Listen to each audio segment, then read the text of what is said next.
Welcome to the Leadership Conversations podcast. I'm your host, Jono White. I'm the founder and principal consultant of Clarity.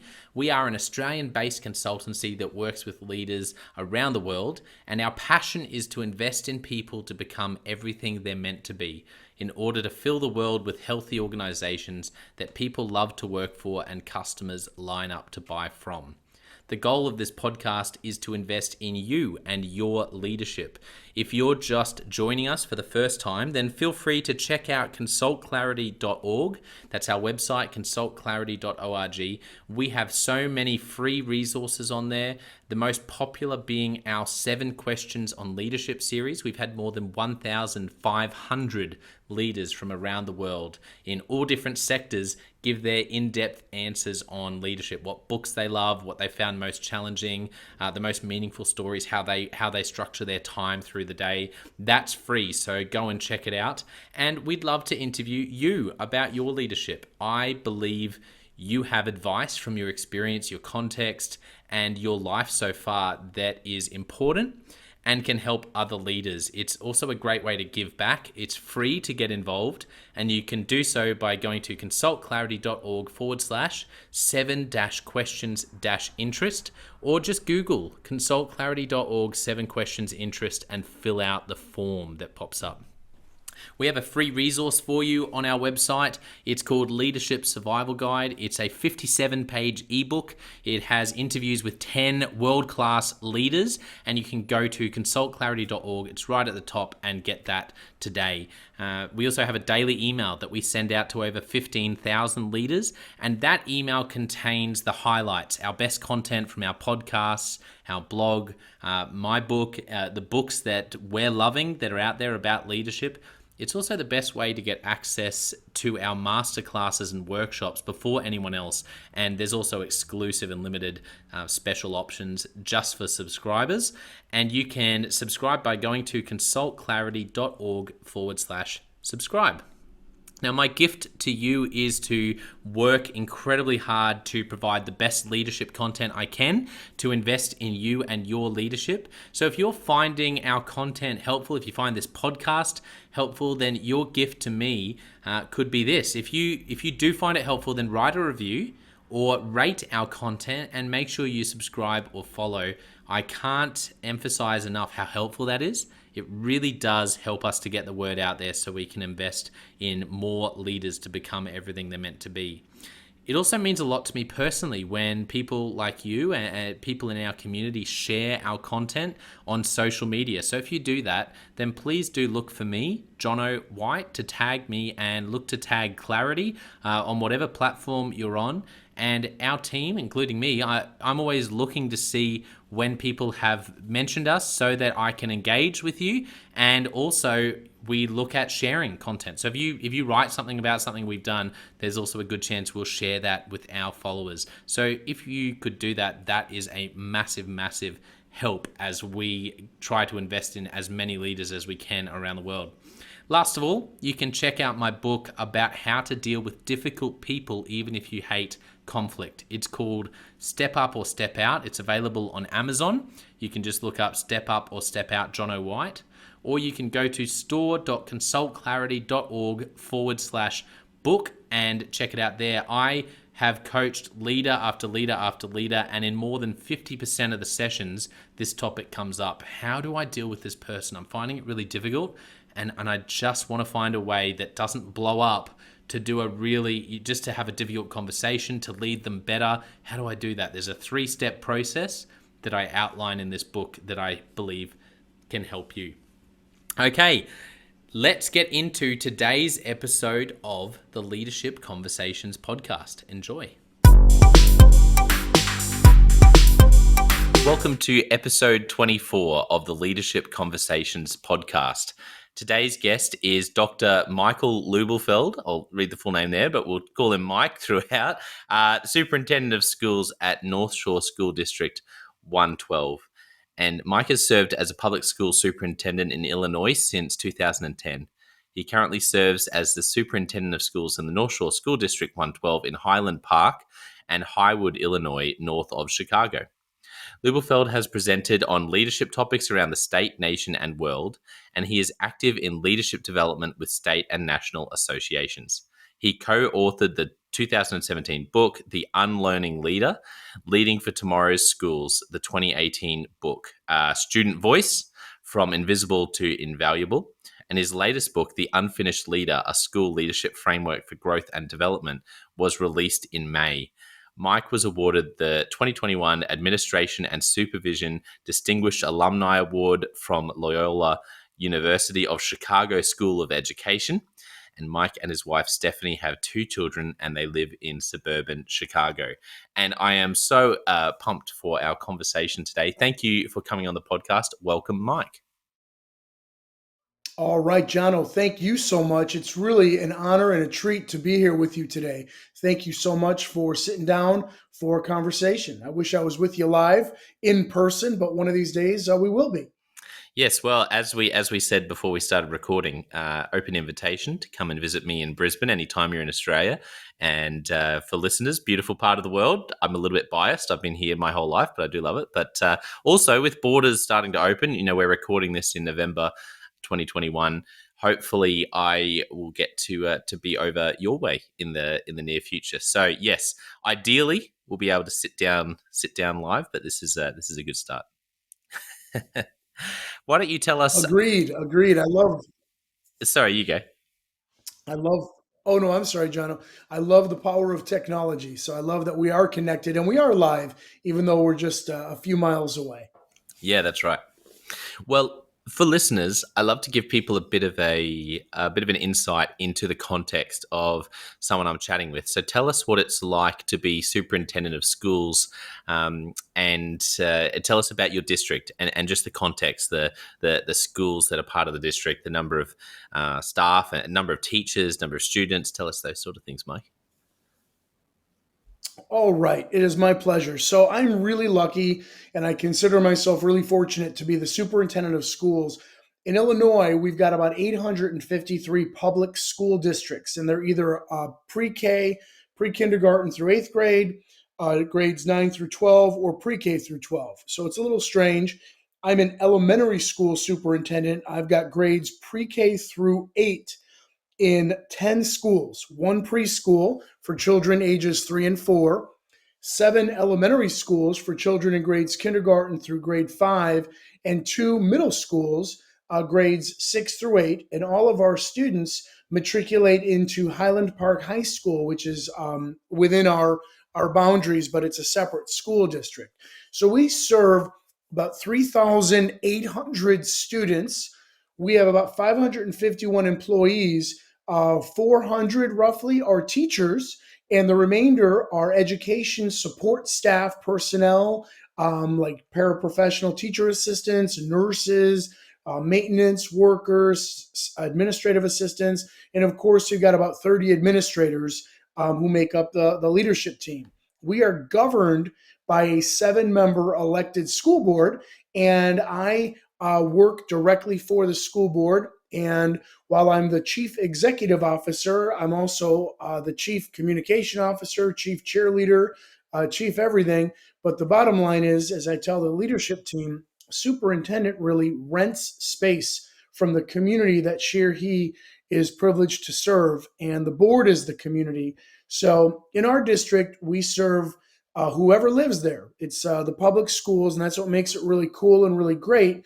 In terms of racial and ethnic breakdown, about 64% of our children are white or Caucasian, about 2% are Black or African American, 3% Asian, about 25 to 30% of our students identify as being Hispanic or Latino, and about 25% of our students qualify for what we call free and reduced lunch, Jono, and that would be somewhat economically disadvantaged. So we've got a really neat mix, almost a microcosm of the USA.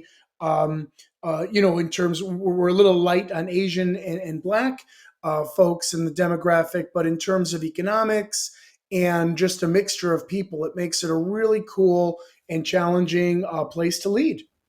Yeah, it's incredible. Thank you for giving us that snapshot. That's really helpful. And now tell us about Mike. Tell us your story. You can go back as far as you want to when you were even growing up, but interested particularly in knowing some specific moments that shaped Mike Lubelfeld becoming who you are today. Awesome. Well, I appreciate that opportunity. So I come from a city just northwest of Chicago, Illinois, called Des Plaines, Illinois. It's not far from Chicago O'Hare International Airport. So if you ever fly in, you're flying in close to where I grew up. And I've spent my entire life, I'm 53, so all 53 years, I've spent probably within 15 miles of the airport, believe it or not. So come from a middle class family. My parents were born in Chicago. All four grandparents were born out of the United States. So a little bit of the American dream. They left the old countries and came here for a better life. Some suffered after the Great Depression, but built back up after the war and the boom. So really, culturally, like typical American situation. My sister, my eldest sister, was the first woman in our family to go to college and then go beyond. She's an attorney. So some cool stuff like that. I'm the youngest of four, so I enjoyed way more lenient parents, I suppose, growing up. Yeah. And the reason I think my brother and sisters wore them out, tell you the truth.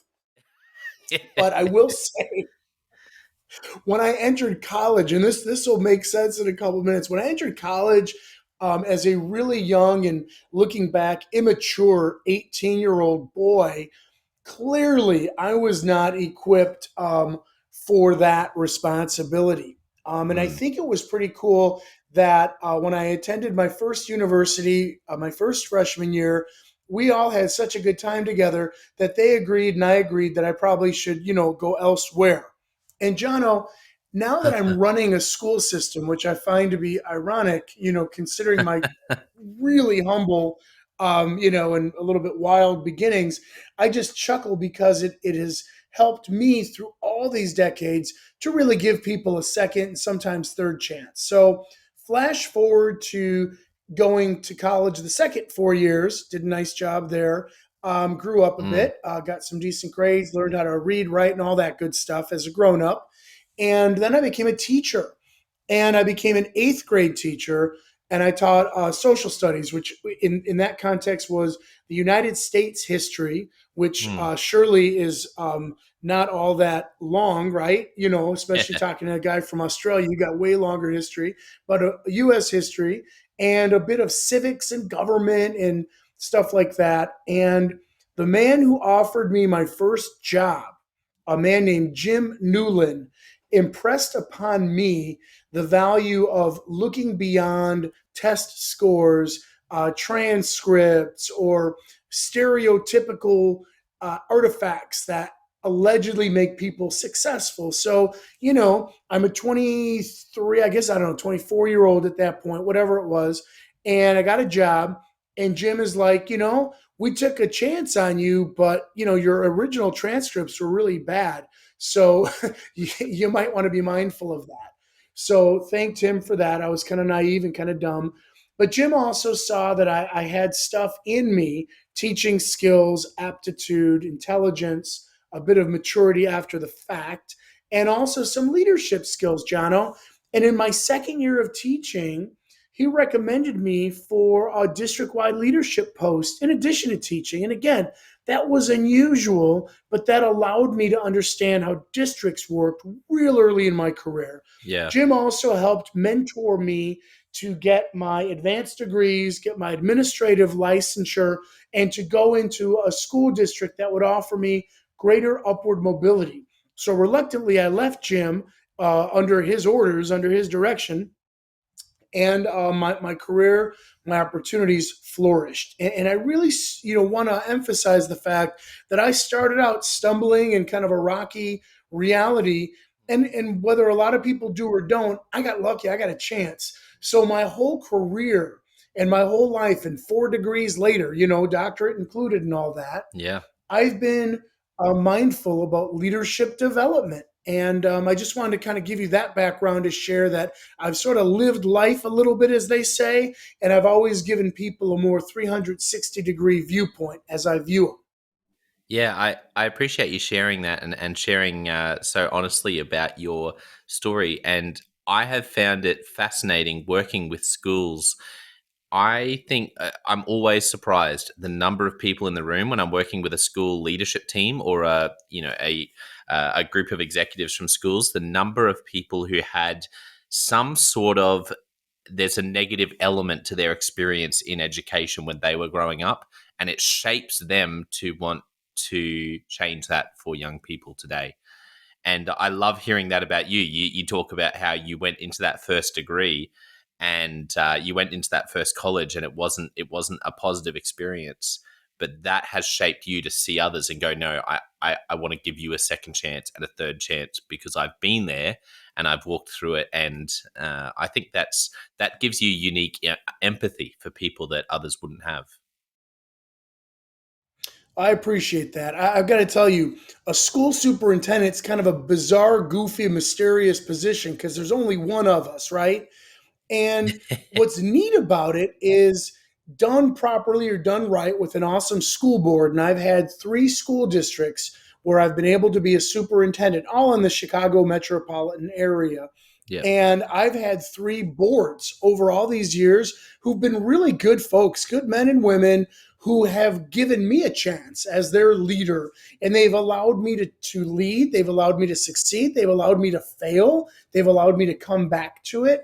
And by modeling that at the top level of an organization, they've really helped push the other folks around me to feel comfortable about trying what's best for the students, of course, first and foremost. But again, as an employer or the agent of the employer, never forget it's also for the teachers and the adult educational support staff that we're working with too. We want to make their experiences just fantastic and ideal so that they may do that and create the conditions for the youth we're serving. Yeah, absolutely. I think that's so important, having a good relationship with the board, and I want to ask you more about that in a moment. But I want to come back to your. I'm interested to know for listeners out there who might be thinking, "Oh, wow, I really relate to Mike. I haven't done well in education, or that hasn't been a highlight for me, but I do feel so passionate about, say, leadership." How did you reconcile that, and how did you transition from struggling in that first college to ending up with 3 degrees? What do you think was the key in that journey in terms of self-belief, or and reconciling that and not letting it really limit you and get you down? God, that's awesome. Okay, so when I came home from my first university, and I literally lived at home for the next 4 years with my parents, I transferred to the University of Illinois at Chicago, and they accepted me, as a student, and all of that with warts and all. And I went into the political science department. And I will tell you, my first year, I really did struggle because the basic skills and all that were something I didn't really have study skills, but I had some good professors and I had good support at home. And I just also started to grow up a bit, slowly how that sort of happens. Yeah. And I found I was really interested in the reading, writing, and arithmetic for lack of something more interesting. And then when I got into political science, really delving deeper into world history, classic civilization, things that had gone on from the Middle Ages beyond. I had professors that were just really relatable human beings and really relatable people, Mm. and something just clicked, John. I don't know what it was, but I will say, Dr. Kevin Lyles, professor, my junior year of college, I was really getting good grades and I was really into it. He taught all of us in our classes how to write, like technical writing, and that technical writing and that thoughtful writing and that higher level communication has stayed with me my whole life. And I actually credit him for allowing me ultimately to go get my doctorate and write my dissertation and also help publish three Wow. books, with get Yeah. 3 books published. But I will say the short answer is people in my life, teachers, professors, others, and then employers who were able to coach, guide, and mentor and support me, sometimes overtly and sometimes just quietly. Can I tell you one anecdote about a professor that really impacted me? Yeah, please. All right, so there's a guy named Professor Andrew McFarland. Really neat guy, really quirky guy, like stereotypical professor. And the course was the American presidency. And this is so bizarre because, like, this is, years ago, more than 30 years ago. Long story short, I was a decent student. I was doing well. I was really interested. We had small classes. So we have a final exam, right? And I can't recall if it was the fall final or winter final or the end of year final. Anyway, I'm home with my mom and dad. I must be 20 years old or something. And I'm in having dinner with them. I remember this vividly. About 5:30 in the evening, phone rings, and I'm like, hello. And he's like, Mike? I'm like, yeah. He's like, yeah, this is Professor McFarland. I'm like, Dr. McFarland? He said, listen, Mike, today on the final, we were doing the blue book finals. I don't know if you had them there, but they were the essays, the long form essay finals. Um, and he's like, Mike, you didn't answer one of the questions. So if I just graded it, you'd get an F. He said, but I know you're a better student than that. And I want to give you a shot because I figure you just overlooked it. So here were the two choices. I'd like you to choose one and talk me through it. So, Jono, on the phone, Dr. McFarland took the time to call me. We did an oral exam. I answered the question, got an A on the final, got an A in the class. And that man and his approach to teaching impacted me for the 5 years I was an eighth grade teacher and sixth grade teacher, and for the 15 years so far that I've been a graduate professor adjunct, to really know your students and care about your folks and just give people a break at a time. And he still made me, demonstrate competency and show I learned it and all that. But he didn't just say, yeah, the guy didn't answer it, so boom. And I think that is really something I would share with folks to realize there is good in people, and not everybody fits into a black and white type of box or scenario. Yeah, that's a beautiful story. Thank you for sharing that. What advice would you give to people out there, even if they're not teachers, even if they're not in education, around what you've learned to see the good in students and see the good in people? Is there anything that you've learned around how to do that and how to really give people a second chance? Anything practical that you've sort of picked up over your career so far? Absolutely. So there's a book called The Leadership Challenge, written by Kouzes, Kouzes, and Posner, Posner. It's Yep. been around for a long time.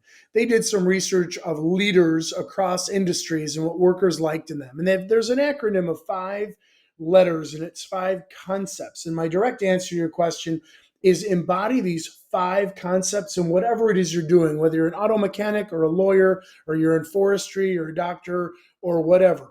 M is model the way. I is inspire a shared vision. C is challenge the process. E is enable others to act through empowerment. And 4 is encourage the heart, kindness, and love. So the acronym is MICE, MICEE. And I'm telling you, the embodiment of those 5 complex principles that I'm overly simplifying with the acronym, but you embody those in whatever you do, you're going to make those around you better. You're also going to be more impactful and more effective in whatever it is that you're doing. Mm. Yeah, that's it's a great book, and if anyone out there hasn't seen it before, I'd highly recommend it. And yeah, I think just thinking of the acronym and the MICE is like starting with model the way. It's so true. The further and the more I chat with leaders, and the longer I work around leadership, the more I come back to those ideas and go, yeah, that is true. If you're not modeling the way, if you're not doing what you're saying you're going to do, if you're not actually following through and walking the walk that you're telling others to do, everything else is very hard. It's very hard to build trust if you're not modeling the way. Great point. 100%. 100%. I agree. Absolutely. If we come back to Jim Newland, I'm interested to know, what was it about Jim Newland, apart from giving you a chance as a leader and giving you these opportunities? If you reflect on Jim's leadership, What was it in particular you think that made Jim such a great leader?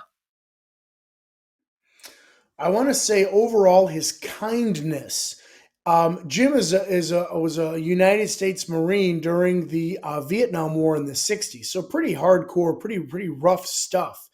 Mm, Um, but Jim was also from a family that had the Quaker religious beliefs, and so right there, that's pretty cool, even to look deeply into that. yeah. But Jim had a kindness yet a strength about him at the same time. He always sought to figure out the story. He always sought to find out what was going on. Mm, And then he would do what needed to be done. So, for example, in dealing with students, I watched him counsel first, try to find out core interests and family and concept. Yet when he needed to mete out consequences because there were some scenarios where children were up to making some rougher choices, he mm, would do that. But he did it with an honor and dignity, Jono. He never hurt anyone's feelings. He mm. simply got to understand what was going on, and then maybe after the consequence, his intervention would be more from a psychological or helpful approach, if that makes sense. Yeah, it does. It does make sense. That's wonderful. Kindness with strength is a lovely way to put that. I have to ask you about boards because I think it's a really unique relationship for leaders who are in a position like you're in, where you're working with a board, and there may be people out there who haven't had a role like that yet. But I think there are some unique challenges in that sort of role. So I'm interested to know what you've learned so far from working with three boards about how to lead up really, really well to a board. What are some keys you would say to listeners who might be in a position where they have a board and they're trying to navigate that and improve, or know that that's the sort of role one day they might like to step into and just want to lean in and find out how do you lead up well to a board?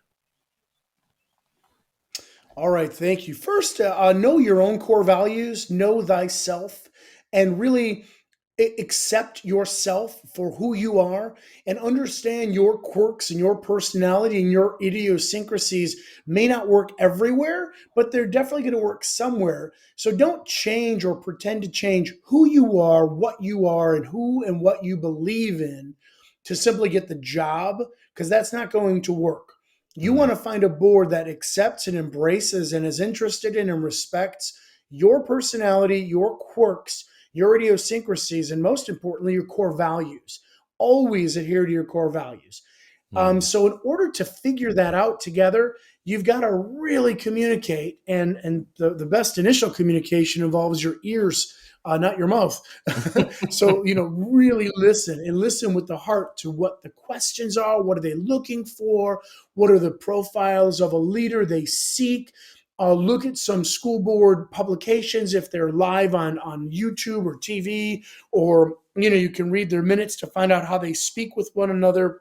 mm. You really have to do some research. So number one, never ever compromise your core values. Number two, only and Yeah. always truth, honesty, direct communication. Truth, honesty, direct Mm, communication. Always and only. You are a member, an eighth member in Illinois of a 7-member board. Now, how does that work? Well, 7 members are elected. I'm the appointed one, or the soup's the appointed one. So yes. it's an 8-member governance team, yet your role is different than the other 7. Understand your role, understand your lane, and understand their role in their lane. I will tell you very concrete advice is seek the help of an expert consultant who Yeah. can help you develop norms, rules, regs, and expectations of communication. I've done it 3 times in three Mm, different districts where I was the new soup. In our state, we have a process with professional organization that can help. People have these, and if you can't find a public association, there's private consultants that can do it. But the bottom line is, you've got someone who helps facilitate that dialogue with the board about how do you want to be communicated with, and how do you expect it, and what are the rules and stuff. Then mm, follow them, hold yourself accountable to them, and most importantly, always present a balanced view when you're recommending anything. Hey, here's what I'm recommending and why. Here are some potential pitfalls. Here are the potential successes I think we're going to get. Here's why we came to this decision. It's a balanced approach. What do you think? And then move forward. No surprises, so on and so forth. But the bottom line is, Jono, to close this, never change who you are. Always be who you are and accept and embrace who you are. And if they accept and embrace you, your relationship will soar. If you think you're going to change them or you'll change for them, you're doomed to failure. That's just fantastic. I think you said some really key ideas there, but I love that you started with and finished with don't change yourself. Even if there's a place where it's not working for you, there'll be somewhere where it will, and you just got to find the right situation where you're able to be yourself, where and adhere to your own core values, and lead with and to a board, and do that really well. There was great advice in there around bringing in a consultant. I think just setting those norms. Yeah, that was great, Mike. I don't know if I'd add anything to that. It was just too good. I want to ask you about developing other leaders, enabling others to act, because that's one of the leadership challenge points, isn't it? Enabling others to act and developing leaders. How do you do that? And I know that there's a lot of leaders who I work with who go, yeah, I've wanted to do that for 10 years, but I'm really struggling to raise great leaders and really enable people in a way that they're proud of, and they can feel a bit stuck. So how do you do that? How do you enable the leaders that you're working with?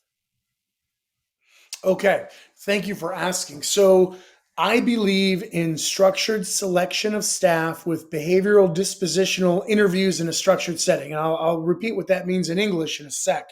But that's the overall way that I've been doing it, and I've been fortunate. So, go back to 2005, 2006.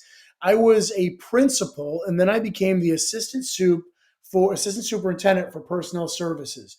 Briefly, my predecessor, another mentor and great person, Lori McIntyre, she realized that over a 4 year period in the district where I was serving with her and she was getting ready to retire, there would be a turnover of 200 teachers in 4 years. So Lori brought to the organization a consulting group, human capital management group, with whom I'm still involved to this day, years and years later. And she Wow. had them train us on research based selection of staff. And briefly, if you look at the big five personality theory, Jono, where all of us exist on a continuum where we're open mindedness or not, we're agreeable or we're not, we're conscientious or we're not, so on and so forth. That can be measured. So going back to your question, and right now, I teach the leaders with whom I work, building leaders, associate principals or vice principals, principals, directors, and such, how to select employees, whether it's frontline support staff or teachers or administrators, everybody, right? Using dispositional selection instruments with a rigid and highly disciplined approach so we develop a shared vocabulary about what excellence is. Flash that forward.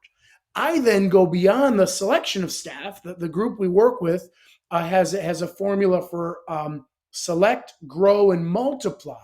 So then I put leaders into positions where they know their assets or they know their top talents. And then we focus on talents and we focus on assets, not deficits. Mm-hmm. And that starts to permeate through. And then, Jono, finally, we measure culture, we measure culture, we measure culture. Staff culture is the adults, student culture is the kids, and in our public school, family culture is the community. You put all this stuff together and you stay consistent and disciplined, and then you keep elevating the folks around you. So I know that's a lot of stuff in a compressed time, but basically, I phone a friend, reach out to consultants in human capital management, learn how to do it, train the trainer, and then have a relentless pursuit towards excellence focused on research validated tools. Yeah, brilliant. So is there a particular research validated tool that you use when you mentioned a few things there around hiring with that sort of continuum? Is there a particular tool that you get all potential employees to do that gives you that data?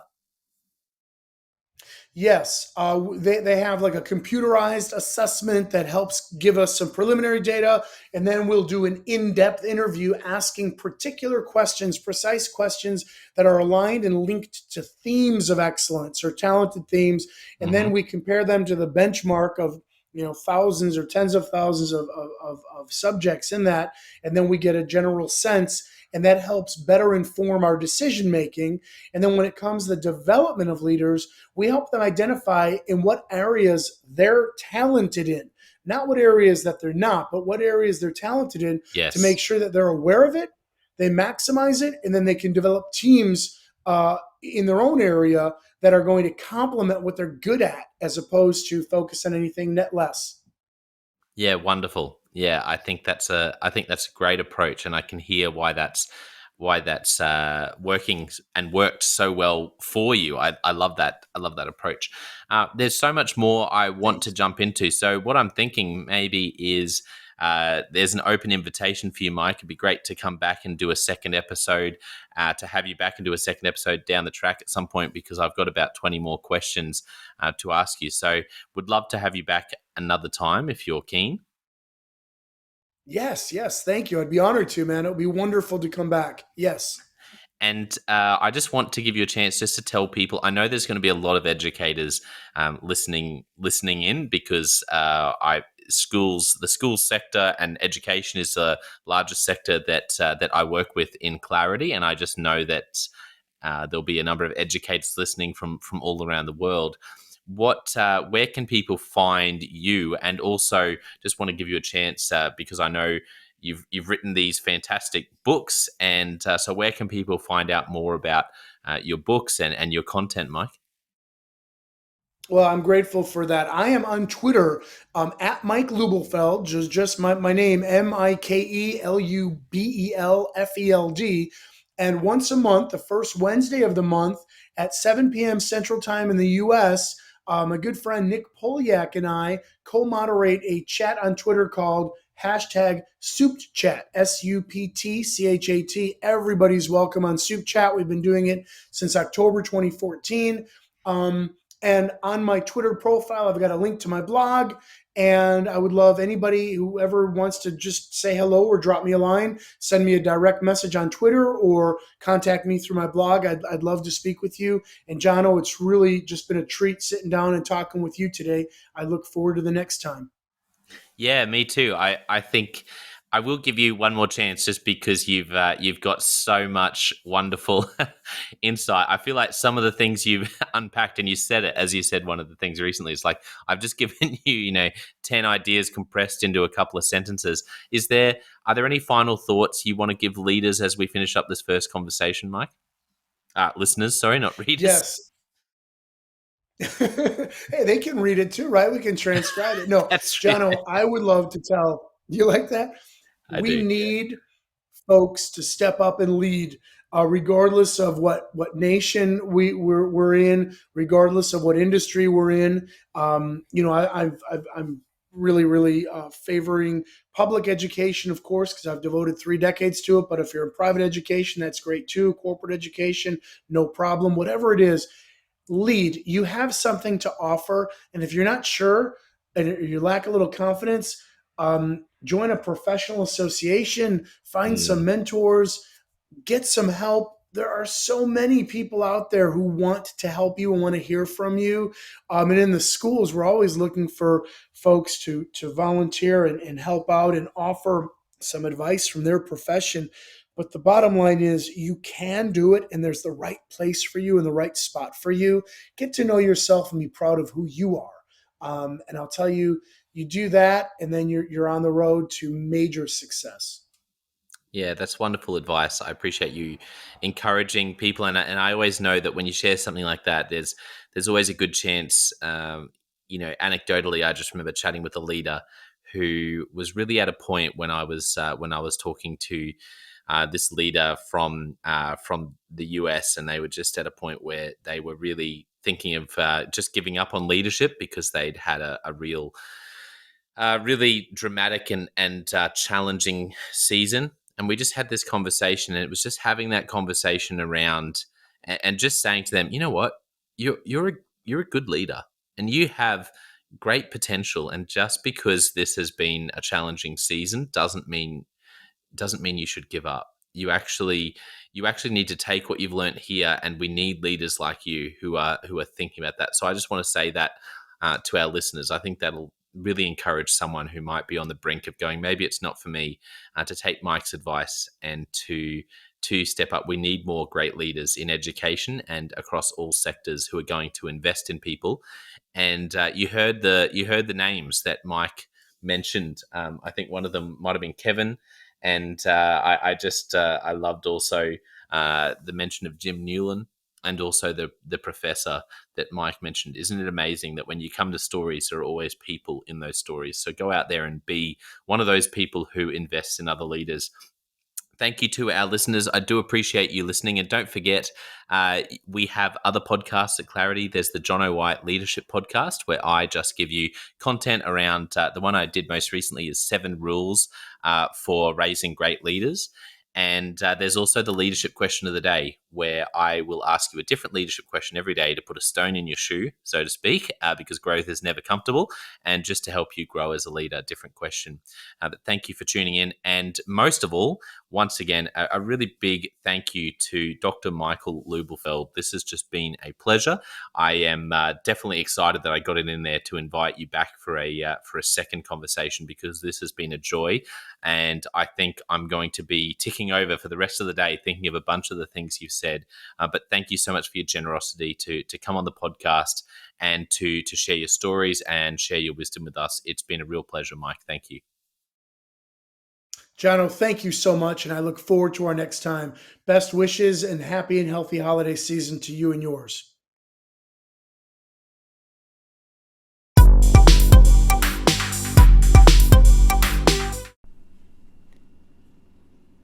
Well, I hope today's leadership question has helped you in your leadership, and put a stone in your shoe. That's what I love to say, is that my role, I believe, working with leaders is about putting a stone in your shoe. So something you were really comfortable with, now you're walking a little bit uncomfortably, going, is there a better way to do this? How do I handle this? And that's because no growth is comfortable. So I hope that's okay. I appreciate you taking the time. I don't take it lightly. And if you are just joining us, then make sure you check out our website, consultclarity.org, consultclarity.org. We have so much free content on there for you, including the 7 questions on leadership series. So more than 1,500 leaders around the world, different roles, different sectors, have filled out the 7 questions on leadership. In-depth answers on how they lead, what they've found most challenging, how they structure their time, what book or books have been most significant for them. There is so much gold on there. You could go and basically live in that part of our website for a few weeks, I think. So make sure you go and check that out. It's free. And hey, we would love to interview you for our 7 questions on leadership series. Your leadership, based on your context, your life, and your experience, I believe that you can bring something that other leaders can learn from. I truly do. And so it's completely free to get involved. It's a great way to give back if you're loving this content. And you can do that by going to consultclarity.org/7-questions-interest, or just Google consultclarity.org 7 questions interest, and then click on the page, fill out the form to express your interest, and we can get you going to fill out the 7 questions on leadership. We also have a free resource on our website. It's right at the top, consultclarity.org, on our homepage, and it's called the Leadership Survival Guide. It's a 57-page ebook with interviews from 10 world-class leaders, and it's right there for you to download. It's completely free, and awesome resource. It's very popular, so check that out. We also have a daily email, and I know that our more than 15,000 leaders who subscribe get a lot of value from that. We highlight the best content from our blogs, from our podcasts, from our books and books we're reading.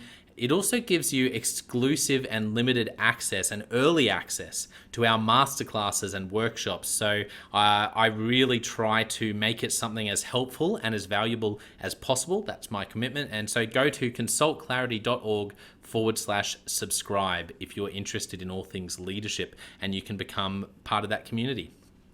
Now, my gift to you with everything we're doing, particularly with this podcast, the leadership question of the day, is to work really hard to provide the best leadership content to invest in you and your leadership. Your gift to me would be this. If you're finding this helpful, if this helps you in your leadership, then there is something you can do that makes a massive difference, and that is to write a review or rate our content. Wherever you're listening or watching, rate our content, write a review, make sure you subscribe or follow. It might seem small to you to do that, but it adds up and it helps us to help more leaders become the best they can be. It also means a lot to me personally whenever I see you sharing our content, so thank you so much for that. If you do share it on social media, then look for me, John O. White, and try to tag me and look for Clarity and tag us. And I promise we are always looking for content shared by our community. When people share our content, we're looking to engage with you. And there's also a chance that we may actually share what you write as a post with our followers. So if you do that, there's a chance you'll be shared as well. Last of all, you can check out my book called Step Up or Step Out: How to Deal with Difficult People Even If You Hate Conflict. I wrote this book because more than 50% of the leaders I coach, 50% of the sessions, where I coach leaders, this comes up again and again and again. And it's leaders saying, Jono, how do I deal with this difficult person? Or how do I deal with this person? And I'm finding it so difficult. We're just on a different wavelength. And that's because difficult conversations are difficult. And I find this is one of the biggest challenges for leaders in the world today. And that's where Step Up or Step Out is a 3-step process to help you deal well with difficult people. I really believe it's a book that can help you in your leadership. So go and check that out. It's on Amazon, Step Up or Step Out, John O. White, if you just look that up, or go to store.consultclarity.org/book and you can get it there.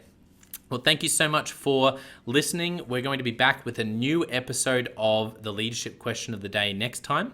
I hope today has helped you take another step towards becoming everything you're meant to be. We'll see you next time.